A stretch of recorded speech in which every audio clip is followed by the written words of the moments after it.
चलो जी देखो बोर्ड पे। तो अब हम लोग पढ़ेंगे हिंदी साहित्य। और हिंदी साहित्य में हम लोग जान चुके हैं कि 4 भाग होता है। और 4 भाग में हम लोगों ने 2 भाग क्या कर लिया है, कंप्लीट कर लिया है, और 2 भाग बचा है, जिससे पूरा हिंदी हम लोग का कंप्लीट हो जाएगा। ठीक। तो अगर बात किया जाए तो हम लोगों ने आदिकाल के बारे में पढ़ा है। आदिकाल के बाद हम लोगों ने पढ़ा भक्ति काल। भक्ति काल के बाद तीसरा हम लोग का जो पढ़ना है वो कौन सा काल है, रीतिकाल। तो रीतिकाल का समय का बात किया जाए तो ये क्वेश्चन यहाँ से पूछा गया है कि रीतिकाल का समय अवधि कितना है बता दीजिए। तो 1700 से लेकर 1900 विक्रम संवत तक का समय है रीतिकाल का।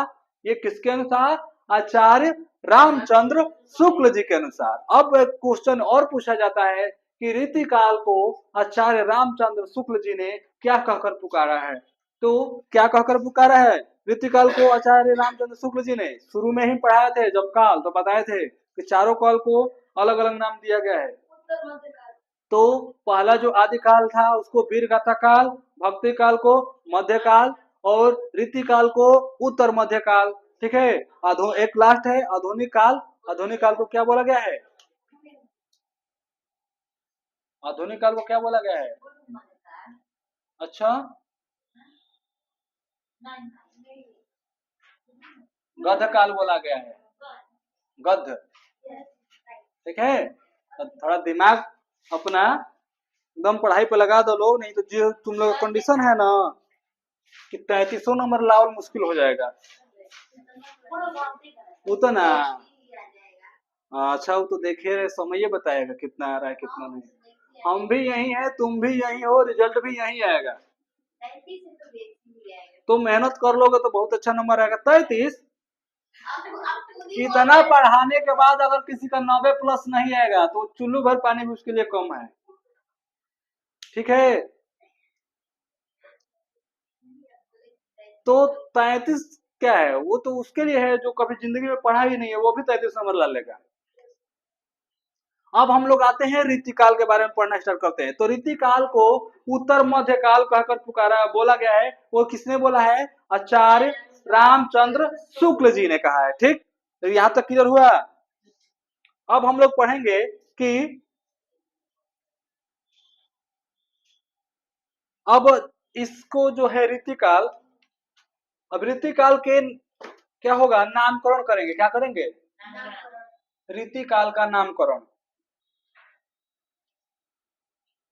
तो फट से बता दो, जब किसी के घर में छोटा बच्चा होता है या बच्ची होती है तो पहला काम क्या होता है,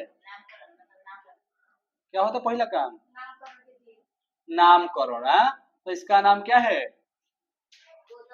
तो गोधन है, गोवर्धन है, रसगुल्ला है, छेना है, हाँ? टिकरी है, फूल कुमारी है, तो रूप कुमारी है, तो जौहर कुमारी है, हैं?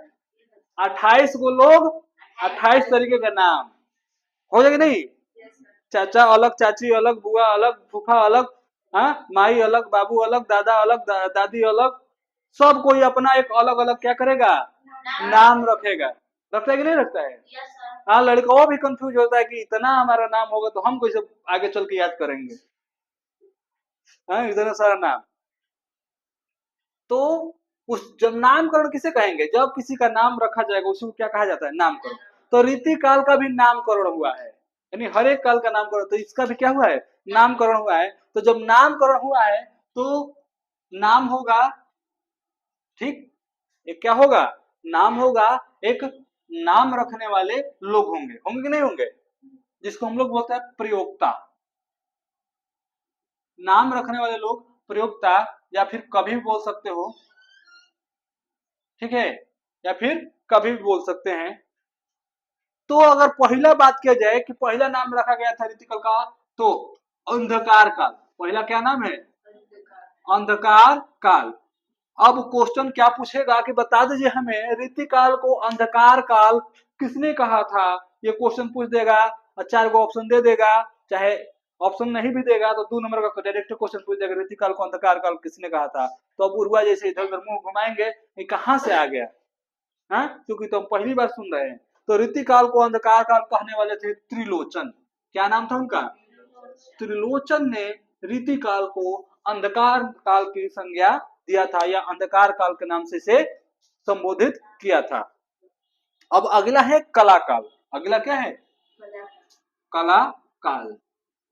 अब बात की जाए कि कला काल को किसने कहा है, तो डॉक्टर रामाशंकर प्रसाद, डॉक्टर रामाशंकर रसाल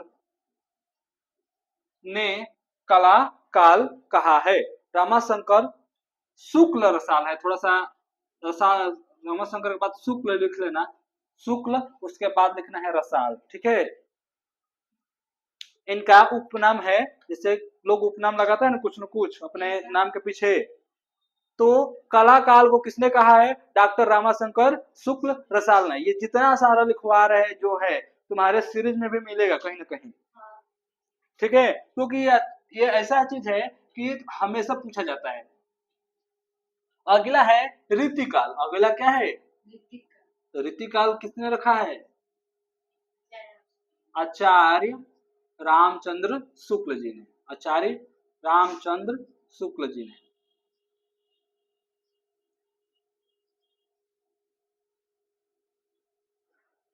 ठीक। अब अगला हम लोग का है श्रृंगार काल। अगला क्या है? श्रृंगार काल। तो श्रृंगार काल किसने कहा है? पंडित विश्वनाथ प्रसाद मिश्र जी ने। पंडित विश्वनाथ प्रसाद मिश्र जी ने श्रृंगार काल की संज्ञा दिया है, ठीक है। किसने बोला है? पंडित विश्वनाथ प्रसाद मिश्र ने श्रृंगार काल की संज्ञा दिया है, ठीक। अगला है अलंकृत काल। अगला क्या है? अलंकृत काल।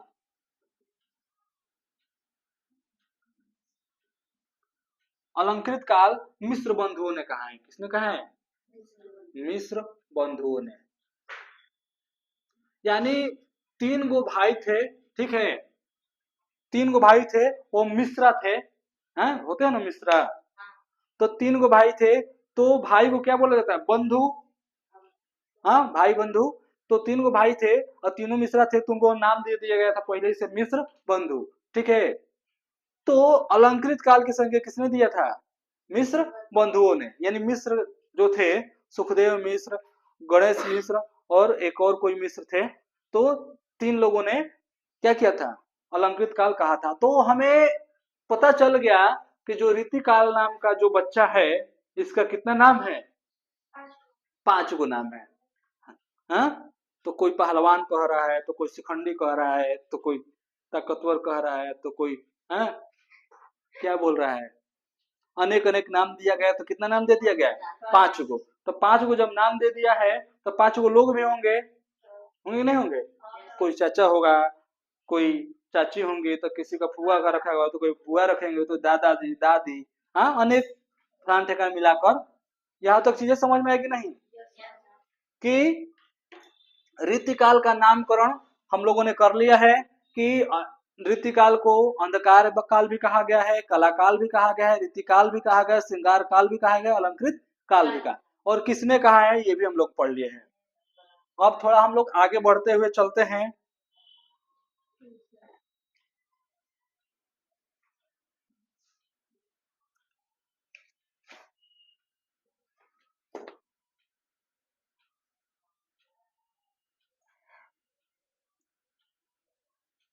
अब हम लोग पढ़ेंगे कि रीतिकाल का वर्गीकरण। क्या पढ़ेंगे? रीतिकाल को कितने भागों में बांटा गया। वर्गीकरण मतलब क्या होता है? बांटना, ठीक है। यहाँ से क्वेश्चन बहुत आता है, बहुत जबरदस्त क्वेश्चन पूछा जाता है कि बताइए कि रीतिबद्ध कवि कौन है, रीति सिद्ध कौन है, रीति मुक्त कौन है, ठीक है।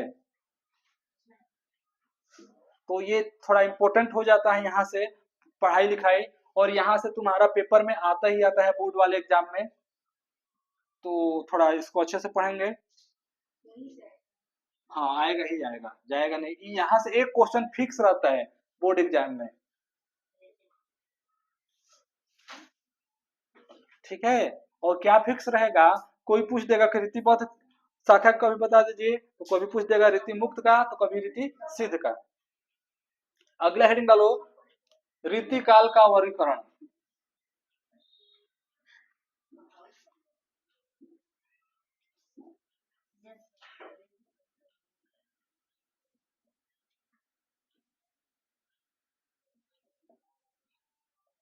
यानी वर्गीकरण मतलब होता है बंटवारा, ठीक है। तो रीति काल को कितने भाग में बांट दिया गया है? तो 3 भाग में। कितने भाग में? 3 भाग में बांट दिया गया है। तो एक है रीतिबद्ध कवि, एक है रीतिबद्ध कवि। क्या है? रीतिबद्ध कवि। रीतिबद्ध के कवि भी कर सकते हो या रीतिबद्ध कवि।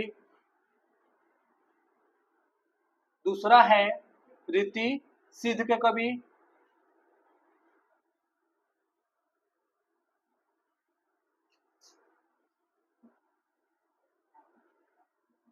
तीसरा है रीति मुक्त कवि।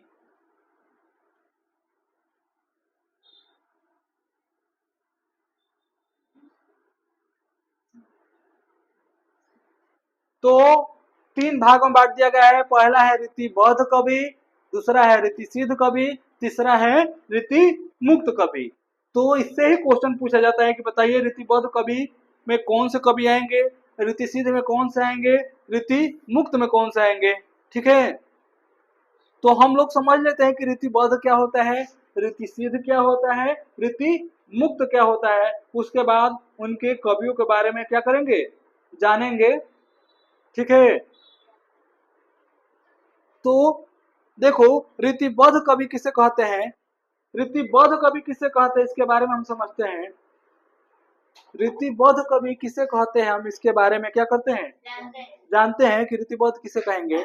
तो यह काव्य धारा उन कवियों की है जिन्होंने रजाओं के व समांतों को शास्त्रीय ज्ञान देने के लिए लक्षण ग्रंथों की रचना की।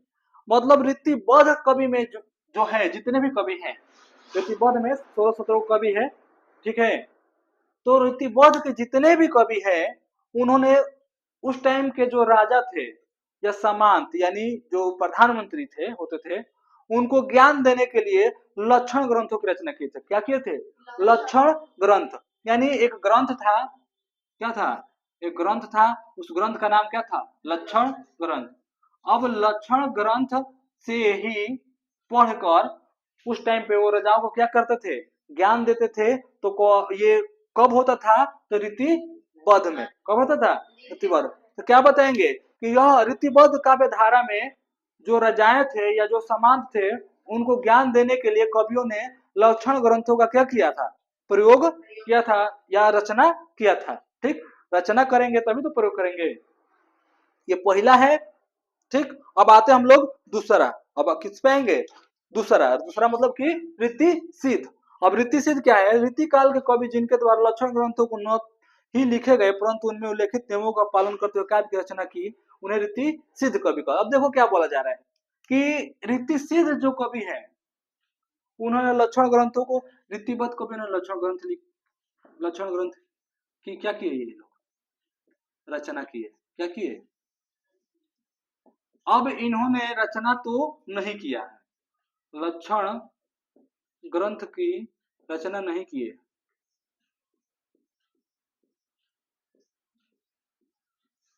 लेकिन जो लिखा गया था इसमें, जो नियम कानून इसमें था लक्षण ग्रंथ का, उसी को फॉलो किए। फॉलो मतलब उसी को मानकर क्या किए, अपनी रचना जो किए वो कौन सा कवि कहलाए? रीति सिद्ध। ठीक है, दो को चीज समझ में आई है? अब लास्ट है तीसरा, रीति मुक्त। तीसरा क्या है? रीति मुक्त। रीति बद्ध, रीति सिद्ध, रीति मुक्त। तो रीति बद्ध और रीति सिद्ध हो चुका है, अब रीति मुक्त समझते हैं। रीति काल के हुए कवि जिन्होंने लक्षण ग्रंथ की ना ही रचना की। अब इसमें क्या किए? ना ही लक्षण ग्रंथ की रचना किए, ठीक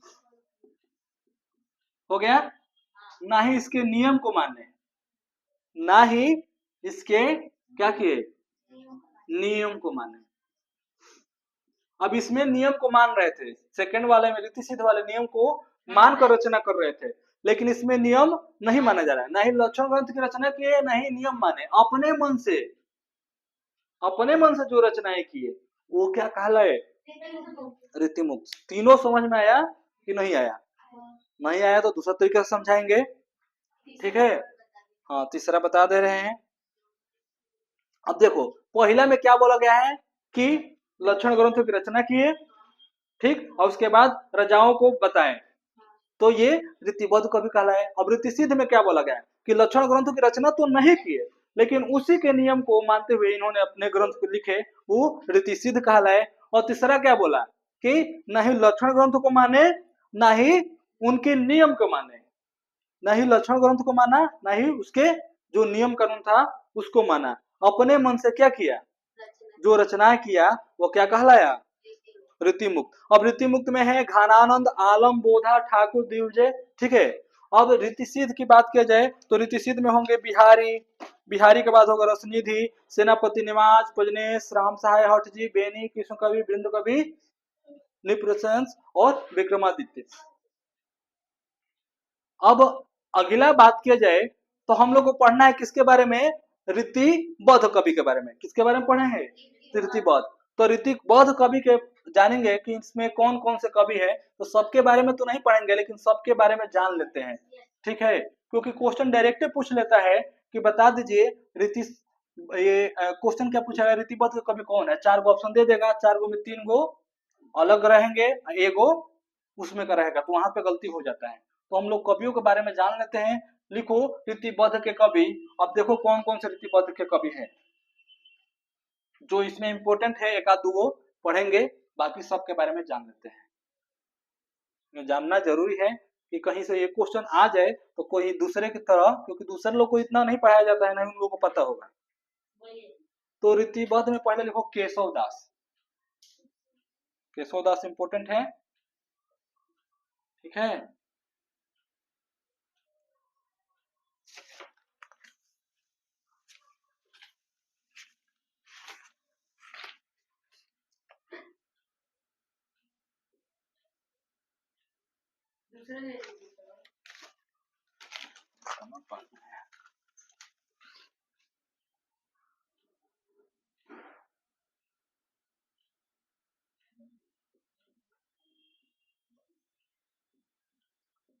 पहला रीतिबद्ध कवि कौन है, केशव दास। दूसरा है चिंतामणि। दूसरा कौन है, चिंतामणि। ठीक है। तीसरा की बात किया जाए तो मोतीराम है, मोतीराम है। चौथे की बात किया जाए तो देव है।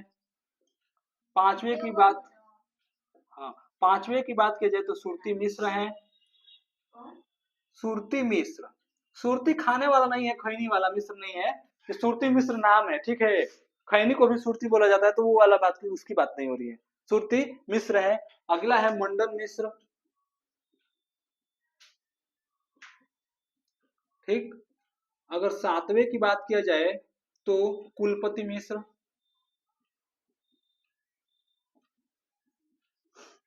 आठवें की बात किया जाए जसवंत सिन्हा।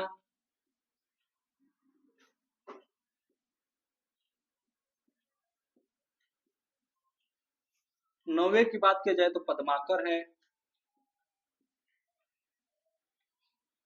10वें की बात किया जाए तो भिखारी दास है। नहीं दिखाई दे रहा है। तो अगर 10वें की बात किया जाए तो भिखारी दास है। कौन है, नाम है खाली भिखारी, लेकिन भिखारी नहीं है। बहुत बड़े कवि है, बहुत बढ़िया कवि है। नाम से नाम से नहीं, काम से जाना जाना चाहिए। हाँ, तो काम अगर अच्छा रहेगा तो ऑटोमेटिक हमारा नाम होगा, अगर काम अच्छा नहीं रहेगा तो नाम नहीं होगा। हाँ, पद्माकर है। ठीक है। जसवंत सिंह, सिंहा नहीं है, सिंह है। हाँ, तो भिखारी दास हो गए। फिर सोमनाथ, अगला है सोमनाथ। सोमनाथ के बाद है कुमारमणि, कुमारमणि। ठीक है। फिर है भूषण, इससे क्वेश्चन आता है भूषण से, खरदूषण का भाई है भूषण। ठीक है। अभी मत पूछना खरदूषण कौन है, किस किस को पता है खरदूषण कौन है। सही, तब अपन बताई नहीं। गवाल कवि, हाँ 14 नंबर, 13 हो गया था। गवाल कवि है। अगला है रसिक गोविंद, रचना नहीं है, इनका नाम है, नाम है कवि का नाम, रीतिबद्ध के कवि। तोप कवि, हाँ तोप भी चलाते हैं। फिर अगला है रसलीन,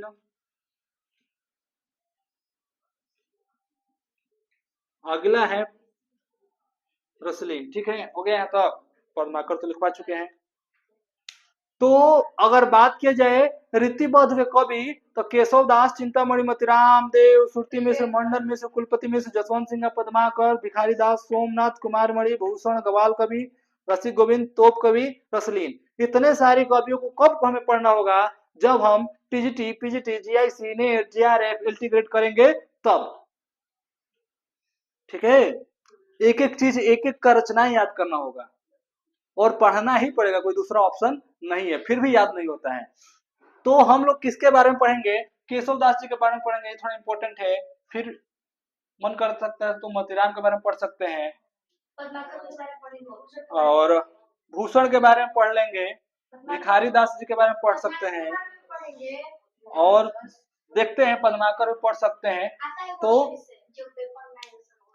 जो पेपर में ही है सबसे क्वेश्चन आएगा, इतना दिमाग में रख लो, क्योंकि सबकी रचनाएं पूछ जाएगी।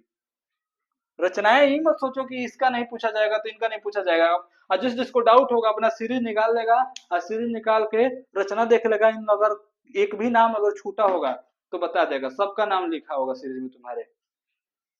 तो इम्पोर्टेंट क्या है हमारे लिए? केशवदास, चिंतामणि, मोतीराम देव, फिर इधर कुलपति मिश्र, फिर पद्माकर, भिखारी दास, भूषण, इतना तो इम्पोर्टेंट है ही। मतलब पांचों को तो कैसे भी पढ़ना है हमें, 4-5 बिना पढ़े काम नहीं चलेगा। ठीक है, यहाँ तक क्लियर हुआ कि नहीं चीजें? तो ये कौन से कवि थे? रीतिबद्ध के कवि। ऐसे ही जब हम इसको कंप्लीट कर लेंगे तब क्या करेंगे? रीति सिद्ध का कवि बताएंगे, तो रीति सिद्ध के कवि है बिहारी। जो रीति सिद्ध में सबसे ज्यादा हमें पढ़ना है तो बिहारी के बारे में। फिर रसनिधि, सेनापति, निवाज, पजनेश। तो इसमें अगर सबसे ज्यादा एक ही पढ़ेंगे रीति सिद्ध में, कौन? बिहारी, और उसमें घानानंद और को ही पढ़ेंगे। ठीक, जो इम्पोर्टेंट है वो पढ़ेंगे। तो आज के लिए रहने देते हैं हम लोग। ठीक, अगला क्लासेस जब हम लोग का स्टार्ट होगा तो थोड़ा केशवदास जी के बारे में पढ़ेंगे। ठीक है, तो रीतिकाल ज्यादा समय नहीं लगा, रीतिकाल मुश्किल से 15 दिन में खत्म हो जाना चाहिए, 15 या 20 दिन मैक्सिमम। उसके बाद हम लोग चलेंगे आधुनिक काल, वहां से बहुत ज्यादा क्वेश्चन पूछा जाता है। तो आज के लिए रहने देते हैं, स्टार्ट होगा हम लोग का केशवदास से।